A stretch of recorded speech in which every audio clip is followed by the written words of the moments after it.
JD Vance is an ideological nationalist. That's a much more dangerous virus. He is now picking a vice president who has pledged 100% loyalty to the cult of Donald Trump. I think he picked him because he knows that he's the vice president that will do the things that Mike Pence would not. He's an ambitious man who's decided that the people he grew up around have too many pathologies to figure out what he figured out, and he's willing to dispose of them for power. He's a carbon copy of Trump. Yeah. So what new voters is he going to bring in? Point. Not the suburban mom, not the girl who needs an abortion, not the gay people who want to retain their rights. This pick is a horror on the world stage. So JD Vance matters because Donald Trump is pointing the Republican Party in a very scary direction for the long term. I do also love that the Republican ticket is now a real estate developer and a venture capitalist. For the people.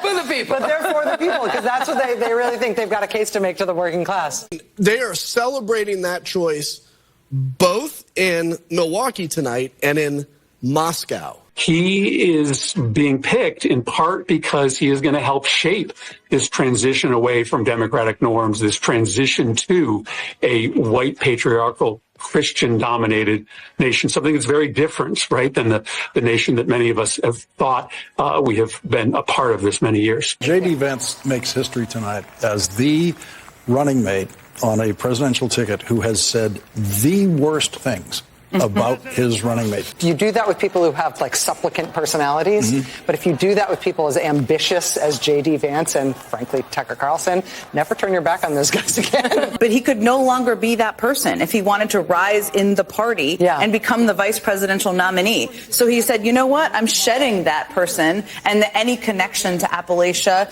and the working class people I ran for because I want to be that and I want to be in the Oval Office. Because I want to run with the guy who I think might be America's Hitler. He's different, and everybody knows it, and it's one of the reasons he has some working class appeal. You know what? I agree with you because a traditional conservative Republican would not support an insurrection. A traditional conservative Republican would not say he's going to pardon traitors and treasonous people who attacked our government. You're correct. He's not. He's worse.